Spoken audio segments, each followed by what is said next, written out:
नमस्कार, आप देख रहे हैं विशेष। मैं हूं श्वेता सिंह। दुनिया में आतंक का दूसरा नाम बन चुका अबू बकर अल बगदादी का जहर अब हिंदुस्तान में भी अपना असर दिखाने लगा है। देश के अलग अलग इलाकों में आईसिस के संदिग्ध पकड़े जा रहे हैं, लेकिन शुक्रवार को बगदादी के संदिग्ध आतंकियों को पैसा मुहैया कराने वाला शख्स पकड़ा गया। हम आपको हिंदुस्तान में बगदादी के काले सच से रूबरू कराएंगे, लेकिन पहले देखिए कि कैसे बगदादी का आतंकी बना एक किशोर एक बेबस शख्स की गर्दन उड़ाने की तैयारी कर रहा है।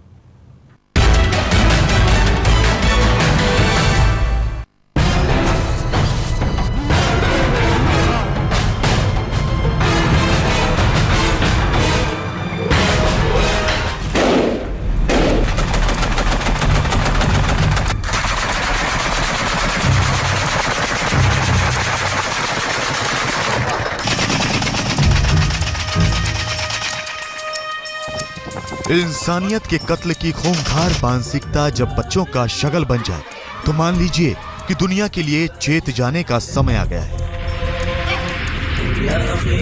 बगदादी के आतंक की ये सबसे खतरनाक आहट है, जिसमें खाने खेलने की उम्र के एक बच्चे के हाथ में चाकू है और दूसरे में किसी बेगुनाह की गर्दन।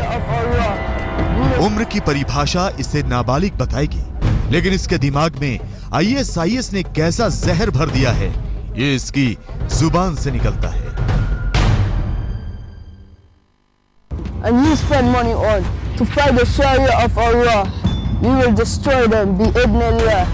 फर्राटे से अंग्रेजी बोल रहे इस बच्चे के दिलो दिमाग ही नहीं, मानो रगों में बहते लहू में भी आतंक का जहर इस कदर घुल गया है कि वो अपने गुनाह को इंसाफ मानने लगा है।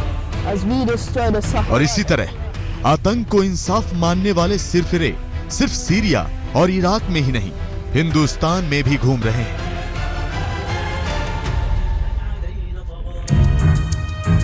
दिल्ली पुलिस ने मुंबई के रहने वाले मोहसिन इब्राहिम शेख को पकड़ा तो पता चला कि कैसे आईएसआईएस हिंदुस्तान में भी अपने पांव जमाने की नापाक कोशिश कर रहा है। 5वीं गिरफ्तारी हुई है। ये रुड़की मॉड्यूल से जैसा कि कनेक्टेड था, इसने उसको फाइनेंस भी किया था उनको, और इसके पास से भी पैसा रिकवर हुआ है और ये इसका सीरिया जाने का प्लान था। सो टाइमली इनपुट हुआ इंटेलिजेंस एजेंसीज का, उसके बेसिस पे ये गिरफ्तारी हुई है। सूत्रों के मुताबिक मोहसिन आईएसआईएस के संदिग्ध आतंकियों के लिए फाइनेंसर की भूमिका में था। रुड़की से धरे गए संदिग्धों को उसने खुद 50,000 रुपए पासपोर्ट के लिए दिए थे। मोहसिन का सीधा ताल्लुक भारत में आईएस के चीफ माने जाने वाले मुदब्बिर शेख से था। शक तो यहां तक जताया जा रहा है कि इंटरनेट के जरिए मोहसिन सीरिया में अपने फौरी आकाओं के संपर्क में भी था। मोहसिन मुंबई के उन 4 संदिग्ध आतंकियों में से था जो सीरिया जाने की फिराक में थे। इनमें से एक संदिग्ध अयाज के अफगानिस्तान के ट्रेनिंग कैंप में पहुंचने की खबर है, जबकि बाकी 2 चेन्नई से पहले ही धरे जा चुके हैं। दिल्ली पुलिस की स्पेशल सेल ने आईएसआईएस के नेटवर्क को और खंगाला। इस सिलसिले में 5वें आरोपी को गिरफ्तार किया है। मोहसिन इब्राहिम नाम के शख्स को गिरफ्तार किया गया। दरअसल मुंबई का रहने वाला है। इसकी गिरफ्तारी को लेकर स्पेशल सेल के अधिकारी पिछले काफी समय से दबिश दे रहे थे, दूसरी एजेंसीज भी दे रही थी। इसके पास से 85,000 रुपए मिले हैं। दरअसल आरोप है कि इसने 50,000 रुपए इस मामले में जो पहले गिरफ्तार हुआ अखलाक को दिए थे पासपोर्ट बनवाने के लिए। साथ साथ एक खुद सीरिया जाना चाहता था, यानी आईएसआईएस के जो मेंटर्स थे उनके भी टच में था।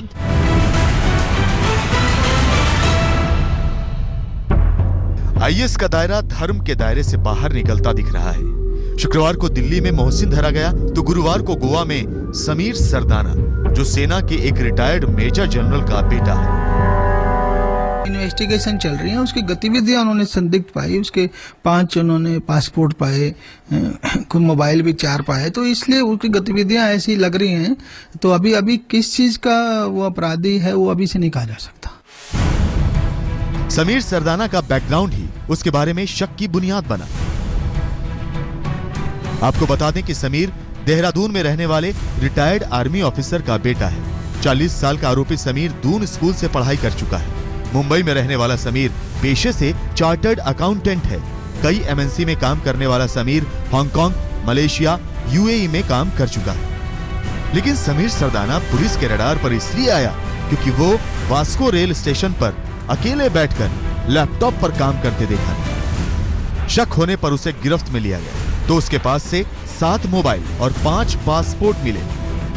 पुलिस को लगता है कि उससे कुछ बड़ा खुलासा हो सकता है। चिराग गोठी, दिल्ली, आज तक।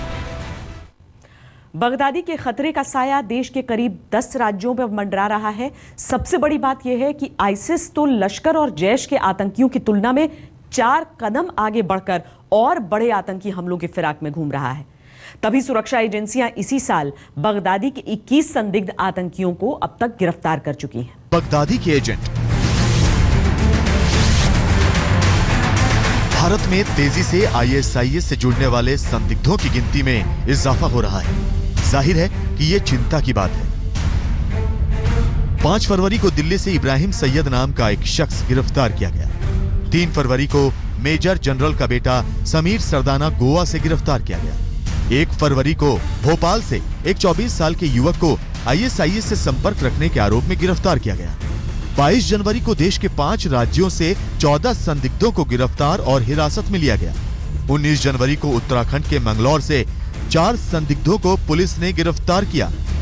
2016 में अब तक 21 लोग पुलिस की पकड़ में आए हैं, जबकि 2015 में 50 से ज्यादा लोगों को पुलिस आईएसआईएस से संपर्क के आरोप में दबोच चुकी है। खतरे का जो मैग्नीट्यूड है, स्केल है, बहुत गंभीर है और इसको हमको बहुत गंभीरता से देखना पड़ेगा। और वक्त का तकाजा है कि अब सोशल मीडिया, फेसबुक, ट्विटर, उसको हम लोग को मॉनिटर करना पड़ेगा और हमारा जो इंटेलिजेंस सेटअप है उसको और एग्रेसिव और फुल प्रूफ बनाना पड़ेगा। और मेरा अपना ख्याल है कि वक्त आ गया है कि हमको अमेरिका और जर्मनी के मॉडल पे एक एनसीटीसी बनाने की जरूरत है। एनआईए और कई राज्यों की आतंक निरोधी पुलिस सेल लगातार ऐसे संदिग्धों को हिरासत में ले रही है जिन पर आईएसआईएस के संपर्क में होने का शक है, और उन्हीं से पूछताछ में कुछ अहम खुलासे हो रहे हैं। हाल ही में हिरासत में लिए गए लोगों ने पूछताछ में कबूला है कि इनके निशाने पर बाजार, होटल और रेस्टोरेंट थे। खुलासा ये भी हुआ है कि आतंकियों के निशाने पर हरिद्वार में अर्धकुंभ मेला भी था। इसके अलावा भीड़ भरी ट्रेनों में सीरियल ब्लास्ट करना उनका मकसद था और गणतंत्र दिवस पर देश भर में आत्मघाती हमलों की योजना भी बनाई जा रही थी। आईएसआईएस चाहता है कि ज्यादा से ज्यादा जानी नुकसान पहुंचाया जाए, ज्यादा से ज्यादा माली नुकसान पहुंचाया जाए। वो आपके पॉलिटिशियंस को मारना चाहता है, वो आपके प्रधानमंत्री को मारना चाहता है, वो आपके कुछ इम्पोर्टेंट लोगों को मारना चाहता है, वो फिर आपके टूरिस्ट ट्रैफिक को डिरेल करना चाहता है, आपकी इकोनॉमी को बर्बाद करना चाहता है, आपकी आइकॉनिक बिल्डिंग्स को बर्बाद करना चाहता है, ताकि ज्यादा से ज्यादा दहशतगर्दी फैले। आईएसआईएस के निशाने पर इस समय भारत के कई राज्य हैं। इन राज्यों में 18 से 35 साल के मुसलमान युवक युवतियों को धर्म के नाम पर बहकाकर आईएसआईएस से जोड़ने की साजिश तेजी से चलाई जा रही है। सबसे ज्यादा ये काम जम्मू और कश्मीर, महाराष्ट्र, उत्तर प्रदेश, पश्चिम बंगाल, असम, कर्नाटक, आंध्र प्रदेश, तेलंगाना और गुजरात में हो रहा है। एक नया संकट पैदा हो रहा है आईएसआईएस का। इसमें भी कुछ ऐसे मामले आते हैं जिनकी की बहुत ही थारोली गहराई तक जाकर उसकी जांच करने की आवश्यकता होती है। किन किन लोगों का रेडिकलाइजेशन हो रहा है, इस मामले में किन किन लोगों का इन्वॉल्वमेंट है। देश की सुरक्षा एजेंसियां और गृह मंत्रालय आईएसआईएस के बढ़ते खतरे को लेकर पूरी तरह सतर्क है। धर्म के नाम पर बहकाए जा रहे युवाओं को समझाने के लिए गृह मंत्री राजनाथ सिंह ने धर्म गुरुओं से भी मदद मांगी है। भारतीय सुरक्षा एजेंसियां लगातार आईएसआईएस पर नकेल कसने के लिए जहां सैकड़ों वेबसाइटें बंद कर रहा है, तो वहीं दूसरी तरफ बगदादी के लड़ाके भारत में अपने पैर पसारने के लिए पैसों की बारिश तो कर ही रहा है, साथ ही जिन्न और जन्नत के नाम पर डरा भी रहा है। ऐसे में खुफिया एजेंसियों के लिए बड़ी चुनौती है और यही वजह है कि भारत की सभी सुरक्षा एजेंसियां एक साथ मिलकर उन पर प्रहार कर रही हैं। दिल्ली से कैमरामैन अनिल के साथ जितेंद्र सिंह, आज तक। हिंदुस्तान में बगदादी की आतंकी आहट को सुनकर सुरक्षा और खुफिया एजेंसियां बिल्कुल अलर्ट हो गई हैं, लेकिन यह खतरा समुंदर की लहरों पर भी सुनाई पड़ रहा है। तभी तो विशाखापट्टनम में जिस वक्त इंटरनेशनल फ्लीट रिव्यू चल रही है, उसी वक्त यह भी तैयारी भारतीय नौसेना ने कर लिया है कि अगर कोई नापाक बोट दिखा तो उसके परखच्चे उड़ा देंगे।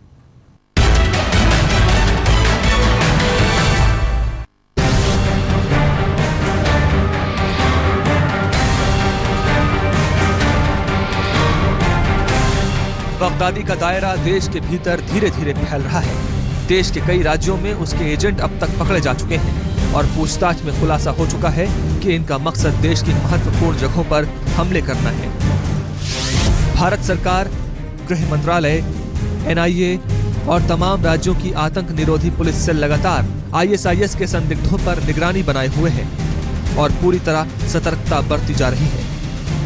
बहुत सालों के बाद इतना ज़्यादा मात्रा में हम लोगों ने क्रैक डाउन किया है हर जगह में, तो एक उसको ये दर्शाता है कि हम लोग कितने एक फोकस तरीके से अपना कदम उठा रहे हैं और इससे देश के लिए एक सुरक्षा का माहौल, एक सुरक्षित देने का जो हमारा कमिटमेंट है देशवासियों को, उसके उस डायरेक्शन में हम लोग चल रहे हैं। इस समय देश की ताकत का नमूना समंदर की सतह पर दिखाया जा रहा है। देश के सबसे अहम सुरक्षा कार्यक्रम में भी ISIS के खतरे को अनदेखा नहीं किया गया है। लश्कर से लेकर ISIS का खतरा इंटरनेशनल फ्लीट रिव्यू पर मंडरा रहा है। खुद इस आयोजन के मुखिया नौसेना प्रमुख एडमिरल रॉबिन धोवन भी बढ़ते आतंकी खतरे की आशंका जता रहे हैं।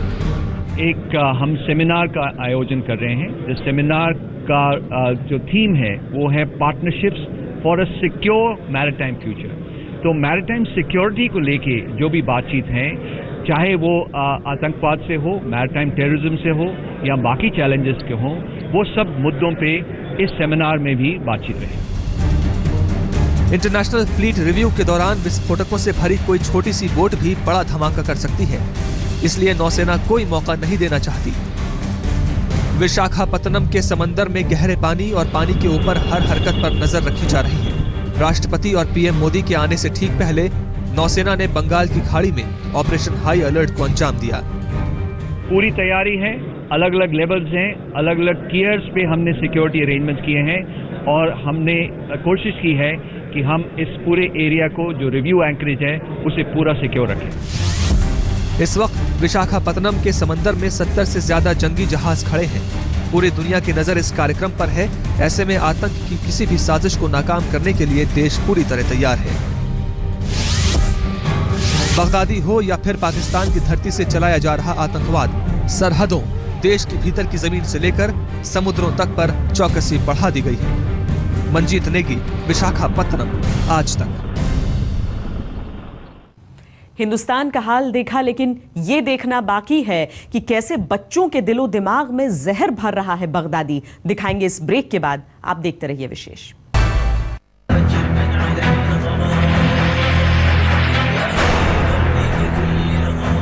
भारत में तमाम बालिगों और नाबालिगों को ISIS इंटरनेट के जरिए बरगला रहा है, लेकिन सीरिया और इराक में तमाम बच्चों को ISIS आतंक का पाठ जबरन पढ़ा रहा है। उत्तरी इराक में ISIS ने सैकड़ों बच्चों को अगवा कर अपने ग्रुप में भर्ती कर लिया है। 2015 में मोसुल शहर में ISIS के पास 800 से 900 बच्चे थे। 10 साल की उम्र तक के बच्चों को मजहबी तालीम और हथियार चलाने की ट्रेनिंग दी जा रही है, जबकि 15 साल के बच्चों को जंग के मोर्चे पर उतार दिया जाता है। बगदादी के चंगुल में सैकड़ों बच्चों के कंधों पर बस्ते की जगह बंदूक टांगी जा रही है। ISIS की गिरफ्त से छूटे एक कुर्दिश बच्चे ने बताया कि 2015 में उसके साथ 59 और बच्चों को आत्मघाती हमलावर बनाया जा रहा था और इनमें सबसे कम उम्र का बच्चा 5 साल का था। बगदादी के चलते सीरिया, इराक, यूरोप से लेकर हिंदुस्तान तक के बच्चों पर भी गलत रास्ते पर चलने का खतरा मंडरा रहा है। जितेंद्र बहादुर सिंह, दिल्ली, आज तक। विशेष में इतना ही। देश और दुनिया की बाकी खबरों के लिए आप देखते रहिए आज तक।